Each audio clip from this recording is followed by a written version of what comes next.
Okay student, अब अपनी सारी थ्योरी को जो हमने स्टडी की है उसको एक एग्जांपल के थ्रू सॉल्व करने की कोशिश करते हैं और आपको अंदाज़ा हो जाएगा जो रिमेनिंग चीज़ें हमने डिस्कस नहीं की वो इस एग्जांपल में क्या हैं। Scores on an exam are normally distributed with a population standard deviation. सही है, आपको स्टैंडर्ड डेविएशन गिवन है। स्टैंडर्ड डेविएशन गिवन होने का मतलब ये है कि आपको क्या पता है, सिग्मा पता है। वेरिएंस का भी ये साइन होता था लेकिन इसके ऊपर क्या होता था, स्क्वायर। अगर स्क्वायर आप हटा देंगे तो क्या बन जाएगा, स्टैंडर्ड डेविएशन। तो स्टैंडर्ड डेविएशन आपको गिवन है कितना, 5.6। A random sample of 40 scores on the exam has a mean of 32। Random sample लिया है कितने का, 40 स्कोर्स का, ठीक है। हैज़ अ मीन ऑफ 32 और उसका जो मीन लिया गया है वो कितना लिया गया, 32।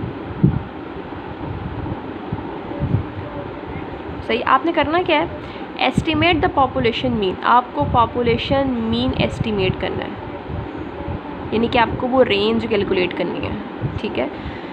With 80% confidence interval, 90% confidence interval और 98% confidence interval. 3 different confidence interval दिए उन्होंने आपको और इसी डाटा पे आपने तीनों कैलकुलेट करके दिखाने हैं, सही। अच्छा जी, अब आपने सबसे पहले क्या करना होता है, सबसे पहले अपना मार्जिनल एरर निकाल लें। क्या फॉर्मूला था मार्जिनल एरर निकालने का, Z alpha over 2 standard deviation यानी कि सिग्मा ओवर n। हम सबसे पहले बात करेंगे किस पे, 80% कॉन्फिडेंस इंटरवल पे, सही। सबसे पहले आपको कॉन्फिडेंस इंटरवल गिवन है 80%। 80% को आप कन्वर्ट कर लें तो आपके पास आ जाएगा 0.80%। इससे आप अपना सिग्निफिकेंस लेवल निकाल लें, 1 माइनस 0.80 दैट विल बिकम 0.2, सही। अच्छा जी, अब अपना नॉर्मल कर्व आप ड्रॉ करें और ये चेक करें कि ये क्या कह रहा है। अकॉर्डिंग टू इट आप कितने की बात कर रहे हैं, कितना आपके पास कॉन्फिडेंस इंटरवल है, 80। तो अगर मैं 80 की बात कर रही हूँ तो I am considering this part, this 80% part, यानी कि 0.8%, 0.8 एरिया लिया। और जो उसमें मेरे पास सिग्निफिकेंस लेवल आया है वो आया 0.2, यानी कि ये टोटल इस एरिया को और इस पार्ट को मिला के 0.2। अगर मैं 0.2 को डिवाइड कर लूँगी 2 से तो मेरे पास एरिया आ जाएगा 0.1। तो लेफ़्ट टेल का एरिया भी 0.1 है और राइट टेल का एरिया भी 0.1 है, सही है। अब जब आपके पास ये सारा एरिया आ गया तो आप अपना Z टेबल यूज़ करेंगे, ठीक है। ये आपके पास एरिया है, अपना Z टेबल यूज़ करें और बल्कि Z टेबल यूज़ करने से पहले आप क्या कर लें, मैं यहाँ पे थोड़ा सा आपको स्केच करके दिखा देती हूँ ताकि आप लोगों को आसानी हो जाए। 0.00 एंड सो ऑन आपको वैल्यूज़ गिवन थी, 0.08 पे मैं डायरेक्ट आ गई हूँ। या आपको Z वैल्यूज़ गिवन है, Z टेबल में आप देख लीजिएगा। यहाँ से आपको कुछ वैल्यूज़ कैलकुलेट करके दे रही हूँ, -1.2 और -1.1, -1.0 एंड सो ऑन कुछ वैल्यूज़ गिवन है। तो आपने चेक कौन सी वैल्यू करनी है एरिया की, जो सिग्निफिकेंस लेवल की वैल्यू होगी आपने चेक करनी है 0.1 की वैल्यू। तो आपके पास ये वैल्यू यहाँ कहीं आ रही है 0.1003। आपके पास हो सकता है थोड़ी बहुत डिफरेंट हो, मुझे 0.1 में इंटरेस्ट है तो मैं 0.1 वैल्यू ले रही हूँ। 0.1 चेक कर लें कि कहाँ किस पार्ट पे लाई कर रही है, आपके पास ये लाई कर रही है -1.28। तो जब हम लेफ़्ट टेल की बात करेंगे तो लिखेंगे -1.28 और जब हम अपनी राइट टेल की बात करेंगे तो हम लिखेंगे 1.28, सही।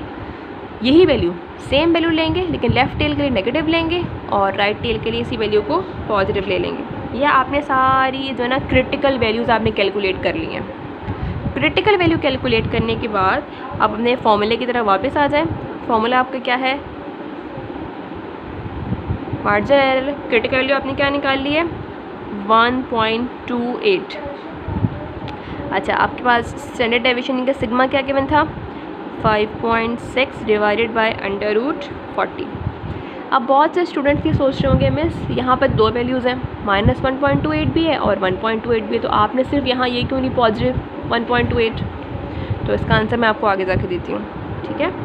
अच्छा, तो जब आप ये सारी वैल्यूज़ कैलकुलेट करेंगे आपके पास जो फाइनल रिज़ल्ट आएगा वो आएगा 1.13, यानी कि आपके पास मार्जिनल एरर आ रहा है कितना, 1.13। अब आपने क्या निकालनी है, लिमिट। कौन सी लिमिट, लोअर लिमिट, ठीक है। लोअर लिमिट निकालने के लिए आप क्या करेंगे, सैम्पल मीन लेंगे और मार्जिनल एरर को सब्ट्रैक्ट करेंगे। तो आपके पास 32 सैम्पल मीन था, माइनस कर देंगे 1.13 मार्जिनल एरर, और फॉर अपर मीन के लिए आप क्या करें, अपर लिमिट के लिए आप क्या करेंगे, अपर लिमिट या अपर क्लास इंटरवल, ये वही बात है जो मैं कह रही थी आपसे, रेंज निकालने के लिए प्लस करेंगे मार्जिनल एरर को, ये आपके पास आ जाएगा 32 + 1.13, ये कैलकुलेट करके वैल्यू आएगी 30.87, और ये आपके पास वैल्यू आ जाएगी समवॉट 33.13। सही। अब सुने मेरी बात, यहाँ आपके पास जो क्रिटिकल वैल्यू आई थी वो नेगेटिव भी थी और पॉजिटिव भी थी। अगर आप यहाँ नेगेटिव का साइन लगाते तो आंसर क्या आता, नेगेटिव। अगर आप यहाँ पॉजिटिव का साइन लगाते तो आंसर क्या आता, पॉजिटिव। तो हम वही काम आगे कर रहे हैं, लोअर लिमिट निकालने के लिए मार्जिनल एरर को एक दफ़ा सब्ट्रैक्ट करते हैं और एक दफ़ा ऐड करते हैं। तो नॉट नेसेसरी कि आप यहाँ नेगेटिव और पॉजिटिव वैल्यूज़ का साइन साथ साथ लेके चलें, आपने करना वही है, एक दफ़ा सब्ट्रैक्ट करना है और एक दफ़ा ऐड करना है। क्लियर हो गया। तो हम ये स्टेटमेंट दे सकते हैं अपनी, वी आर 80% कॉन्फिडेंट, हम 80% कॉन्फिडेंट हैं that population mean score is between 30.87 and 33.13। हम इतने % कॉन्फिडेंट हैं कि हमारा जो मीन स्कोर आएगा वो इस रेंज के अंदर ही लाई कर रहा होगा। क्लियर हो गई बात क्लास।